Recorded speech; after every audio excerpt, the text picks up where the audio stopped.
superficie del agua. Y yo estaba asustado porque el cocodrilo se acercaba rápidamente a Tarzán, quien seguía nadando tranquilamente. Yo casi gritaba de angustia. Pero de pronto Tarzán vio al cocodrilo, nadó con mucho más vigor hacia la orilla, se trepó en un árbol, se agarró a una fuerte liana y desapareció en la selva con su clásico y salvaje grito. Yo en mi asiento di un gran suspiro de alivio. En cierto sentido, esto es una ilustración de lo que Judas está diciendo. Nos advierte y dice que alguna gente se ha infiltrado en la iglesia. En el verso 4 usa la palabra encubiertamente, que conlleva la idea de alguien que penetra en algún lugar silenciosa y furtivamente. Algo muy peligroso y muy siniestro se ha permeado dentro de la iglesia del Señor Jesucristo, y Judas escribió su epístola para advertirnos, para dar la voz de alarma. Por si no lo sabía, debo decirle que hay una verdadera batalla por la Biblia, por la fe. Es una batalla a muerte, sin cuartel y sin barreras. Y ningún hijo o hija de Dios puede darse el lujo de ser ignorante de esto, y menos aún ser neutral. Debemos contender ardientemente. Esta expresión en el original griego significa agonizar. En este caso, agonizar, ¿por qué? Agonizar por la fe. Y eso, mi amigo, le puedo asegurar que no es nada fácil. Judas, en el verso 3 de su pequeña epístola, dice que les iba a escribir acerca del nuevo nacimiento, de la seguridad que tenemos en Jesús, de que hemos sido liberados del pecado, de nuestro hogar celestial, de nuestra salvación común. Pero el Espíritu Santo de Dios le dijo que no, que más bien debía advertirles para que contiendan ardientemente por la fe, que ha sido una vez dada a los santos. Así que inevitablemente tenemos que pensar en la apostasía. Y la apostasía, como ya lo he mencionado antes, significa abandonar completa y voluntariamente la fe.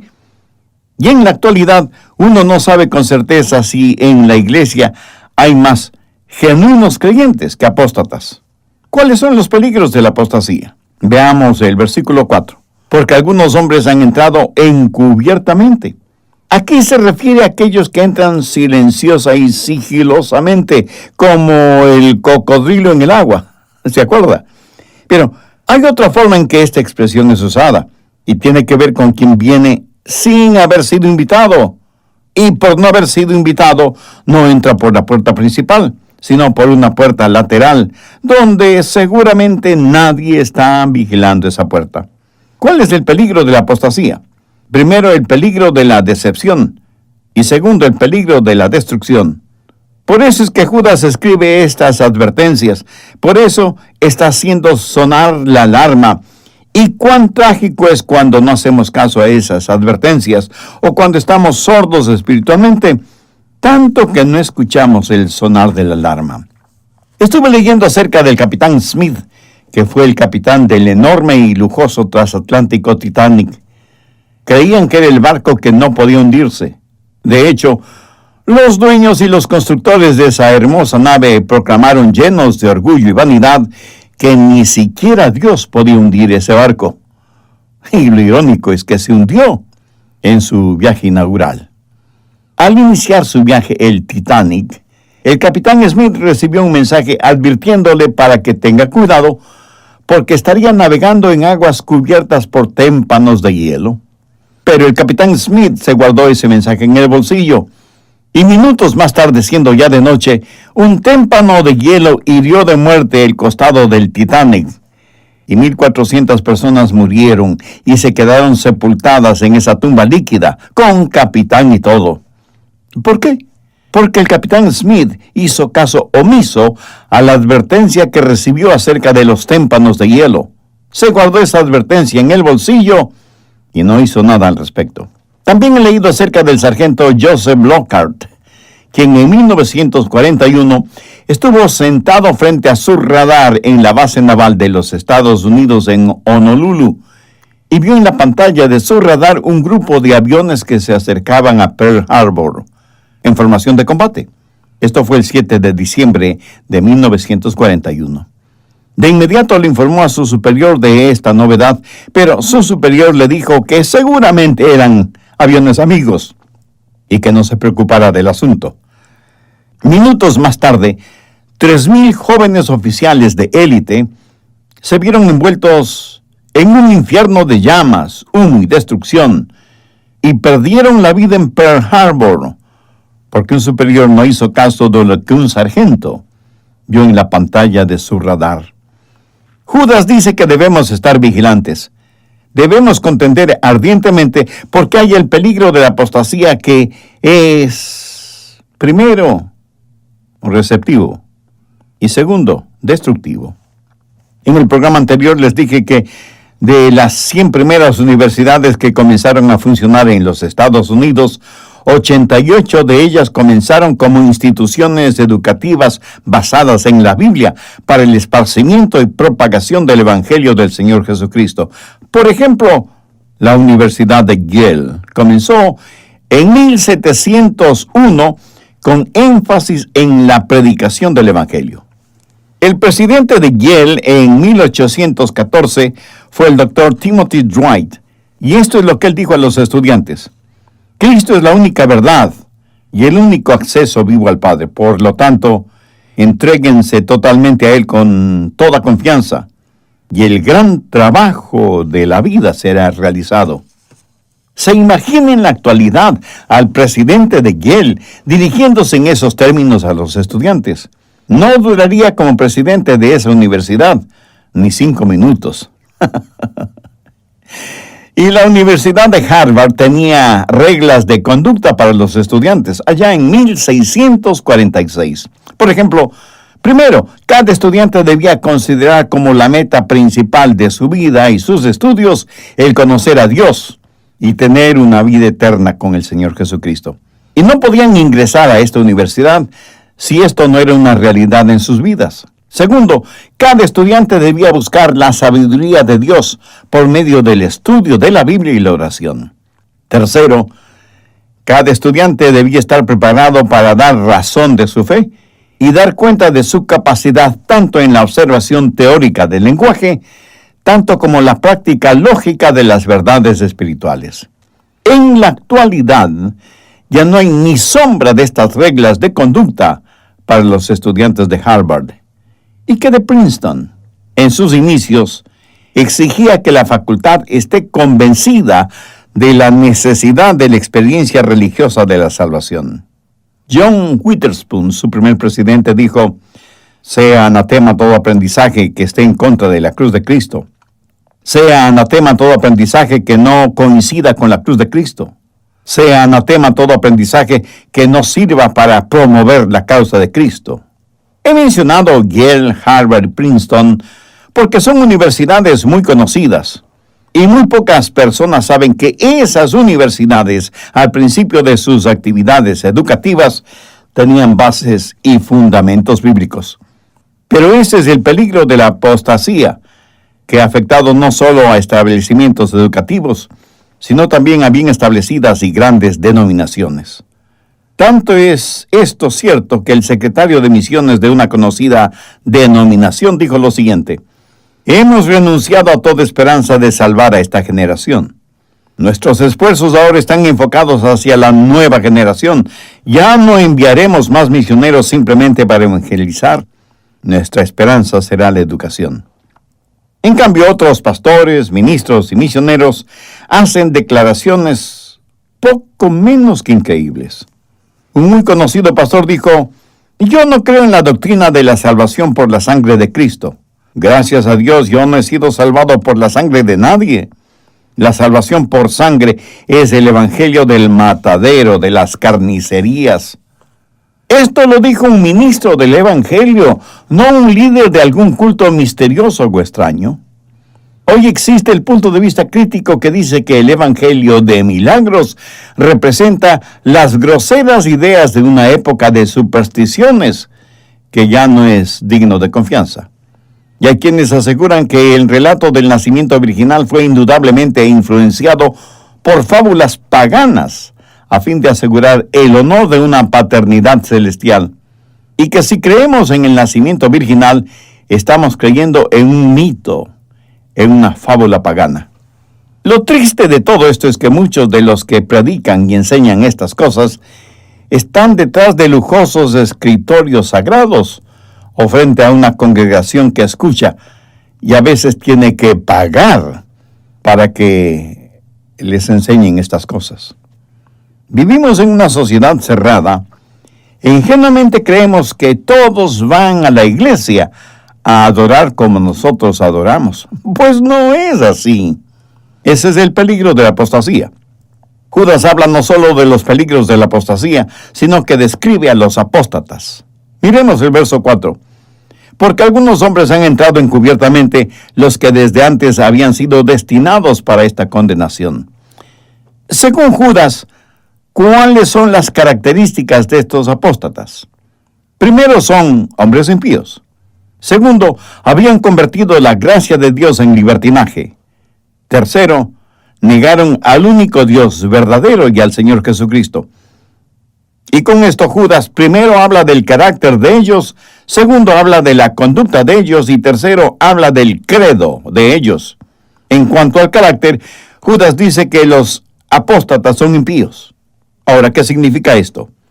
No quiere decir que ellos no mencionan a Dios o que no hablan de Dios. Por el contrario, ellos hablan de Dios muy frecuentemente. Impío quiere decir sin un reverente temor de Dios. El ingrediente básico ausente en la vida del impío es el reverente temor de Dios. Por eso un impío habla arrogante y descuidadamente acerca de las cosas sagradas. El verso 8 de Judas conlleva la misma idea. No obstante, de la misma manera también estos soñadores mancillan la carne, rechazan la autoridad y blasfeman de las autoridades superiores. O sea, no hay temor en su corazón y por eso no temen hablar y el burlarse de las cosas de Dios. En cuanto a la conducta de ellos, la Biblia dice que han convertido en libertinaje la gracia de Dios. En otras palabras, viven sin restricciones. La palabra libertinaje, en este contexto, significa que dan rienda suelta a su lujuria y se defienden diciendo que Dios es un Dios de gracia y de amor, pero nunca se atreven a mencionar que Dios también es un Dios de justicia. Los apóstatas son, pues, una desgracia para la gracia. En algunas iglesias, si el pastor predica sobre este tema, le considerarán cruel, juzgador, fanático e intolerante. Por eso en la actualidad hay iglesias que ungen para el ministerio a homosexuales y lesbianas practicantes, quienes dicen que el sexo antes del matrimonio es normal, que jamás han dado la voz de alarma con el crimen del aborto, que jamás predican contra la tragedia espiritual y emocional de los divorcios. Usted puede creer lo que se le antoje creer, por increíble que parezca, y encontrará una iglesia que enseñe y predique exactamente lo que usted quiere, porque la apostasía ha convertido la gracia de Dios en libertinaje. Por esta razón, Pablo le escribió a Tito lo siguiente: porque la gracia de Dios se ha manifestado a todos los hombres, enseñándonos que renunciando a la impiedad y a los deseos mundanos, vivamos en este siglo sobria, justa y piadosamente. En cuanto a su carácter, los apóstatas son irreverentes. En cuanto a su conducta, son libertinos. Y en cuanto a su credo, niegan al único Dios soberano y a nuestro Señor Jesucristo. Según Judas, ¿cuáles son las características de estos apóstatas? Primero, son hombres impíos. Segundo, habían convertido la gracia de Dios en libertinaje. Tercero, negaron al único Dios verdadero y al Señor Jesucristo. Y con esto Judas primero habla del carácter de ellos, segundo habla de la conducta de ellos y tercero habla del credo de ellos. El apóstata jamás doblará sus rodillas en reconocimiento del señorío de Cristo. Han humanizado a Dios y han deificado al hombre. Y por eso no se someten a la palabra de Dios ni al Dios de la palabra y prefieren negarlo. Unos lo niegan con sus labios, otros con sus vidas. Su credo no admite leyes ni reglamentos que provengan de Dios y viven sus vidas como se les antoja. Un sabio hombre de Dios dijo en referencia a los apóstatas: El liberalismo ha saboteado la Biblia, ha humanizado a Dios, ha deificado al hombre, ha minimizado el pecado, ha glorificado la ciencia, ha hecho más seductor el pecado y ha inundado la sociedad con licor y drogas, y hace desfilar todo esto con el disfraz de educación para la vida. Que Dios nos ayude en esta crítica situación. Ahora, ¿cómo ve Dios todo esto? Leamos Judas 5. Mas quiero recordaros, aquí el apóstol hace referencia a algo que ya había dicho antes. Un principio pedagógico básico y positivo está basado en la repetición. Evidentemente Judas ya les había hablado acerca de los apóstatas, y ahora repite esa enseñanza añadiendo 3 instancias de dónde y cómo Dios destruye a los apóstatas.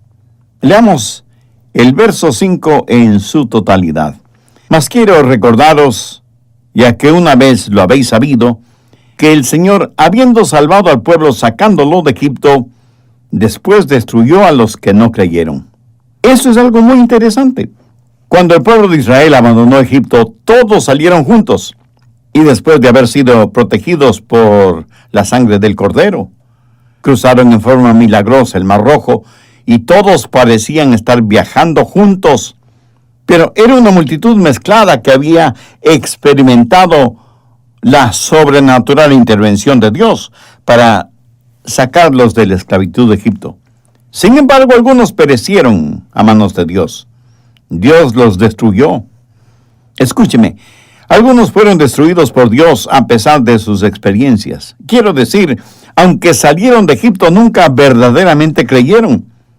Judas dice que Dios destruyó a los que no creyeron.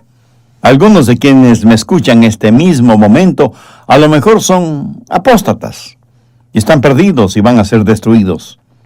Usted necesita recordar lo que les sucedió a los hijos de Israel. Exteriormente ellos fueron salvados, pero interiormente no. Tuvieron una experiencia, pero no tuvieron vida. Nunca nacieron de nuevo. Por eso yo predico muchas veces sobre la seguridad del creyente, diciendo que una persona que es verdaderamente salva nunca jamás será un pecador perdido. Pero escúcheme con atención, hay muchas personas que piensan que son salvas, pero no lo son, y por lo tanto continúan perdidas. El pueblo de Israel salió de Egipto, pero muchos no creyeron y Dios los destruyó. Si usted es ya salvo, maravilloso, gloria a Dios.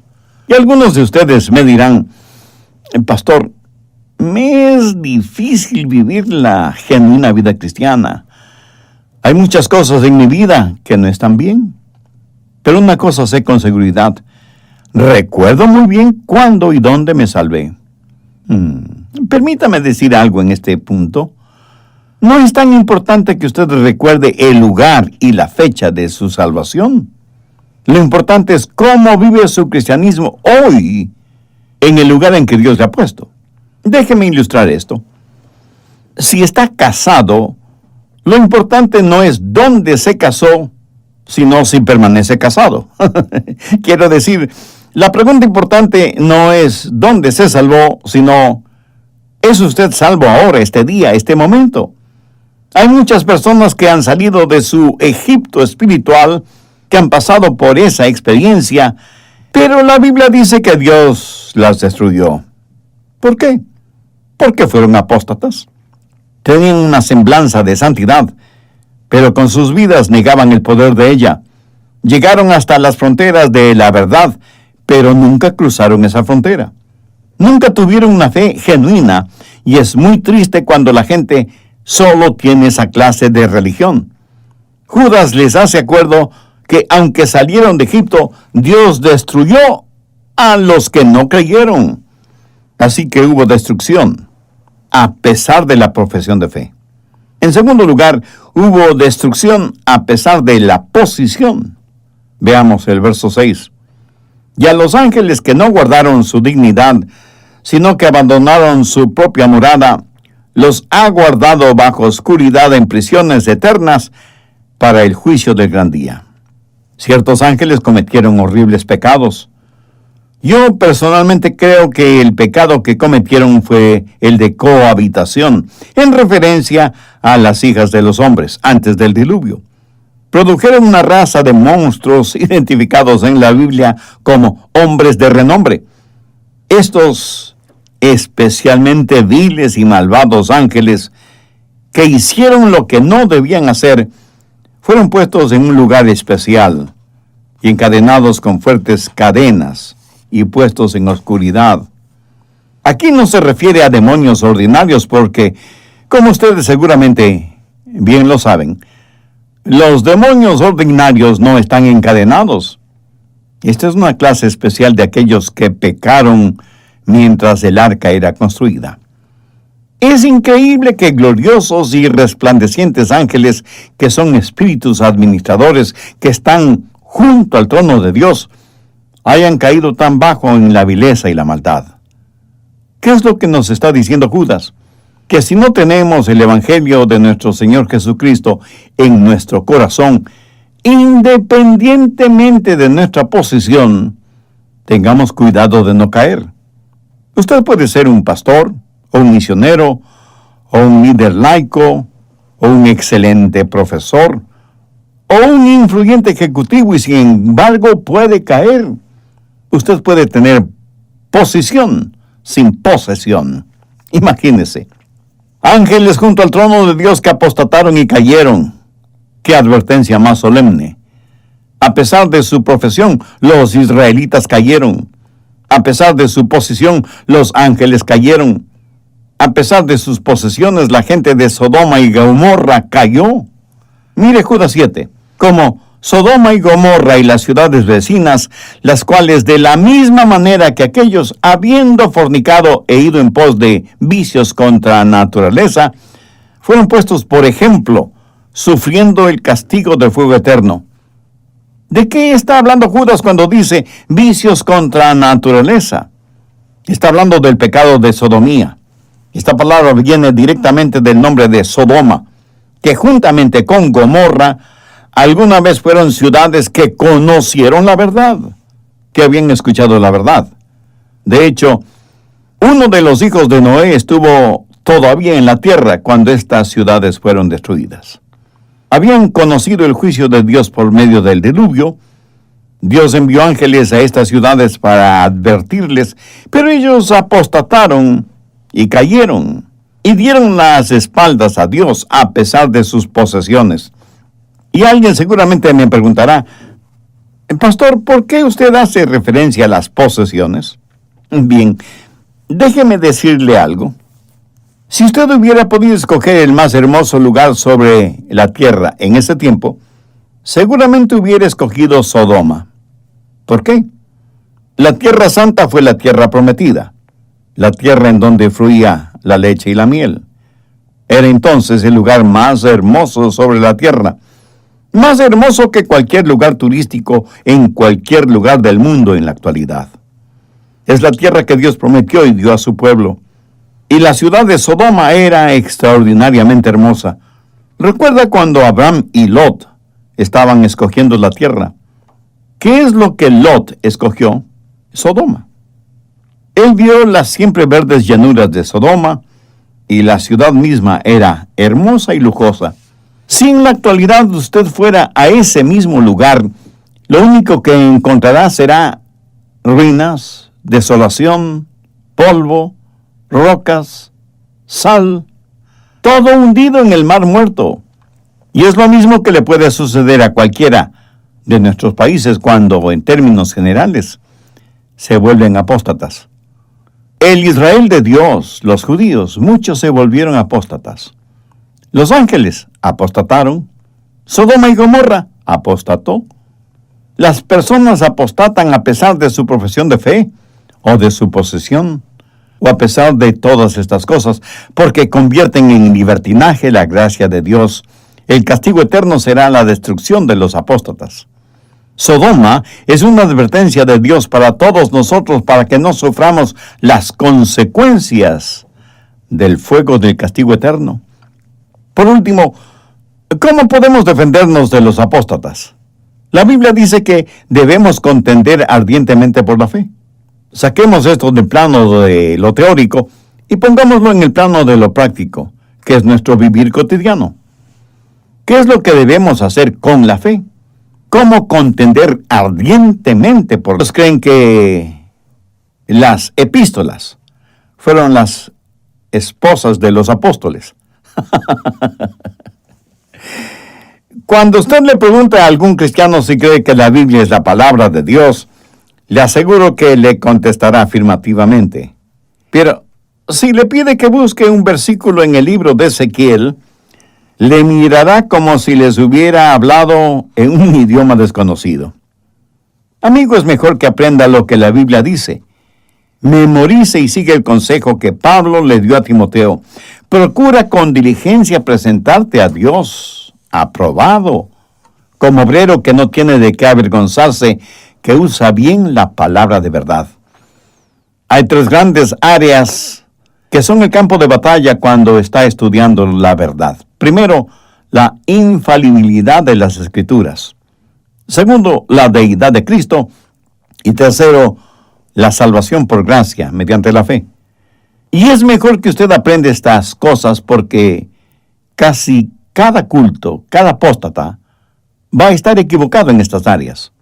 Por lo tanto, usted necesita someterse a la fe en primer lugar.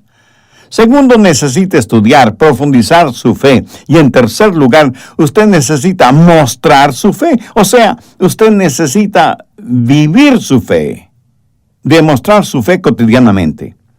¿Cómo vamos a contender por la fe? Uno de los mejores argumentos para lo que yo predico y enseño por medio de estos programas es la forma que usted vive. ¿Entendió lo que acabo de decir? Permítame repetirlo. Uno de los mejores argumentos para lo que yo predico y enseño por medio de estos programas es la forma en que usted vive. Le explico. Mi autenticidad como predicador del Evangelio son todos y cada uno de ustedes. Algunos de ustedes me harán quedar muy bien, pero asimismo algunos de ustedes me harán quedar muy mal. La forma en que usted viva demostrará su fe. El más poderoso argumento a favor o en contra de Cristo es la vida de cada creyente. Muestre y demuestre su fe. Le diré algo más. Usted necesita estar firme por su fe, ser osado, no avergonzarse, hablar franca y valientemente. Cuando el nombre de nuestro Señor Jesucristo es ridiculizado y cuando la Biblia es torcida y mal interpretada, hable valientemente. Por supuesto, esto no le hará ganar ningún concurso de popularidad, pero recuerde que no estamos aquí para eso. Estamos en una guerra espiritual y debemos contender ardientemente por la fe que ha sido una vez dada a los santos. Ahora, esto no significa que debemos ser irritables, belicosos, desagradables o rudos. No. La Biblia dice que un siervo del Señor debe ser gentil con todos los hombres, apto para enseñar, pero firme como la roca de Gibraltar. Cuando usted tenga un sólido y firme conocimiento de la palabra de Dios, no estará a merced de cualquier viento de doctrina que sople por ahí. Y luego dé evidencia de su fe. Asista a una iglesia eminentemente bíblica y cristocéntrica, en donde no solo se predique la verdad, sino en donde le disipulen con la verdad. Si usted está en una iglesia que no contiende ardientemente por la fe una vez dada a los santos, si su iglesia se ha convertido en una iglesia liberal y apóstata, escúcheme, salga lo más pronto posible de esa iglesia. Hay sólidas y bíblicas iglesias en las cuales usted puede crecer espiritualmente con la verdad. Encuentre una iglesia que predique todo el consejo de Dios y lo haga sin temor ni temblor, pero de ninguna manera respalde con su presencia, con su trabajo, con su influencia y con su dinero una denominación o iglesia que se ha enrumbado hacia el libertinaje y la apostasía. Respalde, sostenga, apoye siempre la verdad. Esa es la forma de contender ardientemente por la fe. Una cosa más, ¿usted necesita compartir su fe? Una de las formas de combatir la apostasía es el conocer la verdad, porque cuando usted cree en las cosas verdaderas, no creerá en las cosas falsas. Lógico, ¿no le parece? Y la prueba verdadera de si usted cree o no lo que la Biblia dice es compartiendo su fe con alguna otra persona. Y aunque es cierto que debemos defender la fe, eso no significa guardarla, encerrarla en donde nadie la vea. Debemos compartirla con otros. Si usted no puede compartirla, será porque a lo mejor no la tiene. La Biblia dice que quien cree en el Señor Jesucristo será salvo. No dice, tal vez, a lo mejor, o pudiera ser. No. El que cree en el Señor Jesucristo será salvo. ¿No le gustaría hacer esa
seas mi Salvador y mi Señor?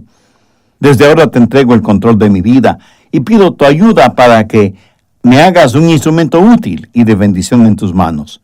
Y lo pido en tu santo nombre. Amén. Si usted hizo esa decisión espiritual, tenga